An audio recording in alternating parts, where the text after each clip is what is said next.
ರೀತಿ ಇವತ್ತು ಕ್ರಾಂತಿ ಪ್ರಮೋಷನ್ ಬೇರೆ ಬುಕ್ಗಳೆಲ್ಲ ಕೊಡ್ತಾ ಇದ್ದೀರಾ. ಹಾಂ ಸರ್. ನಿಮ್ದೊಂದು ಅಳಿಲು ಸೇವೆ. ಹೌದು ಸರ್, ಹೌದು ಸರ್. ಯಾಕಂದರೆ ನಾನು ದರ್ಶನ್ ಸರ್ಗೆ ಇವತ್ತಲ್ಲ ಸರ್, ನನಗೆ ಯಾವತ್ತು ಅವರು ಸತ್ಯ ಹರಿಶ್ಚಂದ್ರ ಅಂತ ಅಂದ್ಬಿಟ್ಟು ಒಂದು ಸಿನಿಮಾ ಮಾಡಿದರು. ಯಾವುದು ಅಂತ ಹೇಳಿದ್ರೆ ಆಲ್ಮೋಸ್ಟ್ ಒಂದು 24-25 ವರ್ಷದ ಹಿಂದೆ ಮಿಸ್ಟರ್ ಹರಿಶ್ಚಂದ್ರ ಅಂತ ಸಿನಿಮಾ ಹೆಸರು. ಅದರಲ್ಲಿ ದರ್ಶನ್ ಸರ್ ವಿಲನ್ ಆಗಿ ಮಾಡಿದರು. ಅದೇ ನಂದು ದರ್ಶನ್ ಸರ್ದು ಫಸ್ಟ್ ಭೇಟಿ. ಅಲ್ಲಿಂದ ನಂದು ಅವ್ರದ್ದು ಒಂದು ಫ್ರೆಂಡ್ಶಿಪ್ಪು ಟ್ರಾವೆಲ್ ಆಯಿತು ಸರ್. ಈಗ ದರ್ಶನ್ ಅವ್ರನ್ನ ಬರೀ ಹೀರೋ ಆಗಿ ನೋಡ್ತಾ ಬರ್ತಾ ಇದ್ವಿ, ಅವರಿಗೆ ಹೌದು ಸರ್, ಹೌದು. ಈಗ ನೀವು ಕೂಡ ನಾಯಕ. ಹೌದು ಸರ್. ಯಾವ್ಯಾವ ಗುಣನ ನೀವು ಅಳವಡಿಸ್ಕೊಳಕ್ಕೆ ಇಷ್ಟಪಡ್ತೀವಿ ಸರ್? ಅಂದರೆ ಅವರು ಒಂದು ದಾನ ಧರ್ಮದಲ್ಲಿ ಒಂಥರ ಎತ್ತಿದ ಕೈ, ಗೊತ್ತಿಲ್ಲದೆ ಸಹಾಯ ಮಾಡೋದು, ಮತ್ತು ಆ ಲೀಡರ್ಶಿಪ್ ಕ್ವಾಲಿಟೀಸು ದರ್ಶನ್ ಸರ್ಗಿದೆ ಸರ್. ಮತ್ತು ಇನ್ನೊಂದೇನೆಂದರೆ, ನಾನು ಅವ್ರ ಕಣ್ಣು ನೋಡ್ಬಿಟ್ಟೇ ಓಕೆ ಇವ್ರಿಗೆ ಇದು ಬೇಕು ಇದು ಬೇಡ ಅಂತ ಅಂದ್ಬಿಟ್ಟು ನಾನು ಅರ್ಥ ಮಾಡ್ಕೊಂಡ್ಬಿಡ್ತೀನಿ ಸರ್.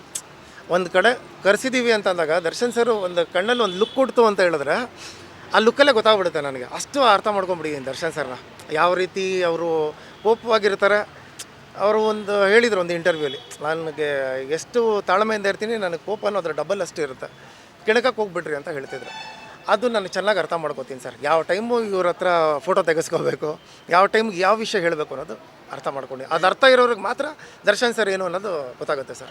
ಶೂಟಿಂಗ್ ಟೈಮ್ಗಳಲ್ಲಿ ದರ್ಶನ್ ಅವ್ರು ಪಂಕ್ಚುಯಾಲಿಟಿ ಆಗಿರ್ತಾರೆ. ಹಾಂ, ಪಕ್ಕ ಸರ್, ಪಕ್ಕ. ಇಲ್ಲ ಬೇರೆಯವ್ರಿಗೋಸ್ಕರ ಹೀರೋಯಿನ್ ವೆಯ್ಟ್ ಮಾಡ್ತಾರೆ ಕುತ್ಕೊಂಡು. ಹೌದು, ಹೌದು ಸರ್, ಹೌದು. ಆಮೇಲೆ ಊಟ ಮಾಡೋದಾಗಿರ್ಬೋದು, ಎಲ್ಲರ ಜೊತೆ ಕುತ್ಕೊಂಡು ಊಟ ಮಾಡೋದು. ಹೌದು, ಲೈಟ್ ಬಾಯ್ ಆಗಿದ್ದವರು. ಹೌದು ಸರ್. ಒಬ್ಬ ಖಳನಾಯಕನ ಮಗ ಲೈಟ್ ಬಾಯ್ ಆಗಿ ಈಗ ಬಾಕ್ಸ್ ಆಫೀಸ್ ಸುಲ್ತಾನ್ ಆಗಿದ್ದಾರೆ. ತುಂಬಾ ಗುಣಲಕ್ಷಣಗಳು ಇದ್ದಾಗ ಮಾತ್ರ ಸಾಕು. ಹೌದು ಸರ್. ಅವರ ಗುಣಲಕ್ಷಣಗಳು ನಿಮ್ಮ ಶೂಟಿಂಗ್ಗಳಲ್ಲಿ ಅಥವಾ ನಿಮ್ಮ ಲೈಫ್ ಸ್ಟೈಲಲ್ಲಿ ಏನೇನು ಅಳವಡಿಸ್ಕೊಂತ ಇದ್ದೀರಾ ಸರ್? ಹೌದು ಸರ್. ಈಗ ನೋಡಿ, ಈಗ ಅವ್ರು ಹೆಂಗೆ ಬಾಸ್ ಹೆಂಗೆ ಶೂಟಿಂಗಿಗೆ ಪಕ್ಕ ಟೈಮಿಂಗ್ಸಿಗೆ ಇರ್ತಾರೆ, ನಾನು ನಿಜವಾಗ್ಲೂ ಎಲ್ಲರೂ ಮಲಗೋದ ಮೇಲೆ ಲಾಸ್ಟಲ್ಲಿ ನಾನೇ ಮಲಗೋದು.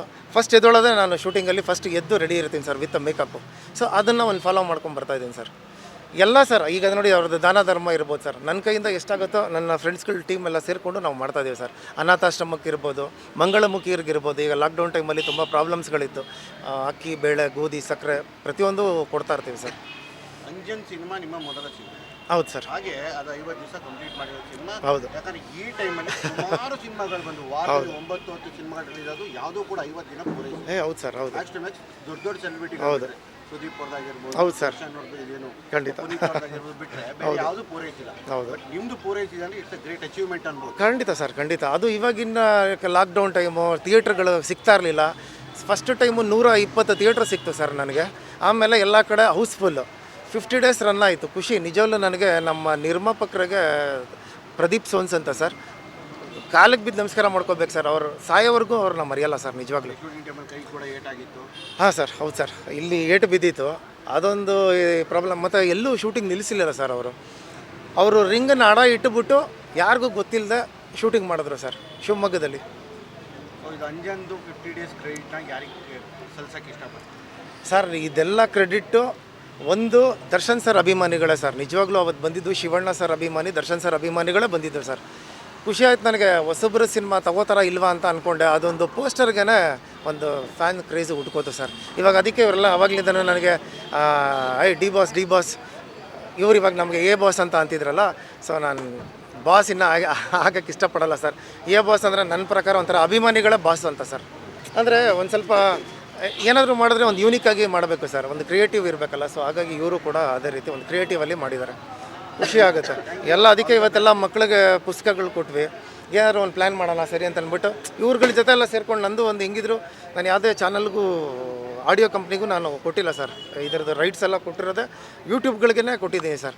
ಅವರೇ ಇದನ್ನು ಅಪ್ಲೋಡ್ ಮಾಡಿ ದರ್ಶನ್ ಸರ್ ಫ್ಯಾನ್ಸ್ ಆಗಿರಲಿ, ಶಿವಣ್ಣ ಸರ್ ಫ್ಯಾನ್ಸ್ ಆಗಿರಲಿ, ಅವ್ರ ಅಭಿಮಾನಿಗಳ ಇವತ್ತು ನನ್ನ ಬೆಳೆಸಿರೋದು ಇಷ್ಟು. ಸೊ ಅವ್ರುಗಳಿಗೆಲ್ಲನೂ ಅದನ್ನೇ ಕೇಳ್ಕೊಳ್ಳೋದು ಸರ್. ಇದೇ ರೀತಿ ಈ ಸ್ಟೀಫನ್ ಚಿತ್ರ ಆಗಲಿ ಇನ್ನೂ ಹೆಚ್ಚು ಎಲ್ಲ ಹೊಸ ಕಲಾವಿದರುಗಳಿಗೂ ಪ್ರೋತ್ಸಾಹ ನೀಡಬೇಕು ಅಂತ ನಾನು ಕೇಳ್ಕೊತೀನಿ. ನಮ್ಮ ಭಾಷೆ ಒಂದು ಡೈಲಾಗ್ ಇದೆ ಒಂದು ಸಿನಿಮಾದು, ಜನ್ಮ ತಾಯಿ ಲೆಕ್ಕ, ವಿದ್ಯೆ ಗುರು ಲೆಕ್ಕ, ಬುದ್ಧಿ ಅಪ್ಪನ ಲೆಕ್ಕ, ಬದುಕು ನಮ್ಮ ಲೆಕ್ಕ, ಸಾವು ದೇವರ ಲೆಕ್ಕ, ನಿಯತ್ತು ನಮ್ಮ ಡಿ ಬಾಸ್ ಲೆಕ್ಕ. ಅಷ್ಟೇ. ಅದೇ ರೀತಿ ಪೋಸ್ಟ್ ಕೂಡ ಅಷ್ಟೇ ಒಂದು ಹಾಲಿವುಡ್ ರೇಂಜಲ್ಲಿ ಇದೆ. ಹಾಂ ಸರ್, ಹೌದು. ಈ ಪೋಸ್ಟ್ ಐಡಿಯಾ ಕೊಟ್ಟವ್ರು ಯಾರು ಸರ್? ಇದು ನಾನು ನನ್ನ ಫ್ರೆಂಡು ಅದೇ ದತ್ತ ಅಂತ ಸರ್. ನಾವಿಬ್ಬರೇ ಕೂತ್ಕೊಂಡು ಇದನ್ನು ಕ್ರಿಯೇಟಿವ್ ಆಗಿ ಇದು ಕೂಡ ನಿಮಗೆ iPhone 13 ಮೊಬೈಲಲ್ಲೇ ಫೋಟೋ ಶೂಟ್ ಮಾಡಿ ಇದನ್ನು ಡಿಸೈನ್ ಮಾಡ್ಕೊಂಡಿದ್ದೆ ಸರ್. ಏನೋ ಒಂದು ಮಾಡಿದ್ರು ಕ್ರಿಯೇಟಿವ್ ಆಗಿ ಮಾಡಬೇಕಲ್ಲ ಸರ್, ಯಾಕಂದರೆ ಜನ ಹೊಸತನ ಕೇಳ್ತಾರೆ ಅದಕ್ಕೆ. ಕೊನೆಯದಾಗಿ ಡಿ ಬಾಸ್ ಅಭಿಮಾನಿಗಳಿಗೆ ಮತ್ತು ನಿಮ್ಮ ಅಭಿಮಾನಿಗಳಿಗೆ. ಹಾಂ ಸರ್.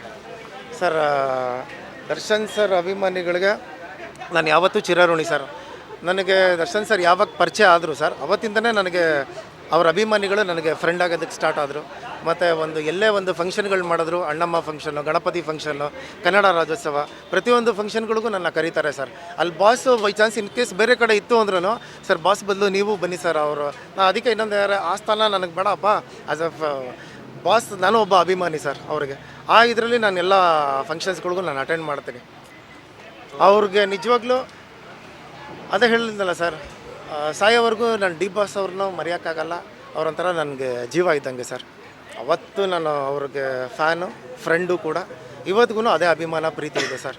ಕ್ರಾಂತಿಗೆ ವಿಷಯ ಹೇಳಬೇಕು. ಕ್ರಾಂತಿಗೆ ನಾನು ನನ್ನ ಅಂಜನ್ ಟೀಮ್ ವರ್ಕ್ ಅಂತ ಅಂದ್ಬಿಟ್ಟು ನನ್ನದೇ ಗ್ರೂಪ್ ಇದೆ ಸರ್. ಆಲ್ಮೋಸ್ಟ್ ಅಲ್ಲಿ ನಾನು ಆ ಸಿನಿಮಾಗೆ ನಾನೊಬ್ಬ ಹೀರೋ ಅಂತ ನಾನು ಯಾವುದೂ ಮಾಡ್ತಾಯಿಲ್ಲ ಸರ್. ನಾನೊಬ್ಬ ನಾರ್ಮಲ್ ಪರ್ಸನ್ನು, ಒಬ್ಬ ಅಭಿಮಾನಿ ಅಂತಲೇ, ದರ್ಶನ್ ಸರ್ ಅಭಿಮಾನಿ ಅಂತಲೇ ನಾನು ಕ್ರಾಂತಿ ಸಿನಿಮಾಗೆ ನನ್ನ ಫ್ರೆಂಡ್ ಸರ್ಕಲ್ಗಳಿಗೆಲ್ಲ ಕಾರ್ಗಳಿಗೆಲ್ಲ ಸ್ಟಿಕ್ಕರ್ ಹಾಕ್ಸ್ಕೊಡ್ರಪ್ಪ ಕ್ರಾಂತಿ ಪಿಕ್ಚರ್ದು. ನಂದು ಹಾಕ್ಲಿಲ್ಲ ಅಂದರೂ ಪರವಾಗಿಲ್ಲ ಸರ್, ನಮ್ಮ ಬಾಸು ಒಂದು ಟಾಪ್ ಲೆವೆಲಲ್ಲಿ ಇರಬೇಕು ಅನ್ನೋದೇ ನನ್ನ ಆಸೆ.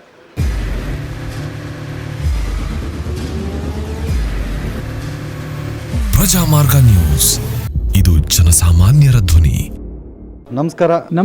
ನೀವು ನೋಡ್ತಾ ಇದ್ದೀರಾ ಪ್ರಜಾಮಾರ್ಗ ನ್ಯೂಸ್. ರಾಷ್ಟ್ರದ, ರಾಜ್ಯದ, ರಾಜಕೀಯದ ಬಗ್ಗೆ ಹೆಚ್ಚಿನ ಸಿನಿಮಾ ಅಪ್ಡೇಟ್ಗಳಿಗಾಗಿ ಫಸ್ಟ್ ಲೈಕ್ ಮಾಡಿ, ಸಬ್ಸ್ಕ್ರೈಬ್ ಆಗಿ, ಹಾಗೆ ಫಾಲೋ ಕೂಡ ಮಾಡಬೇಕು.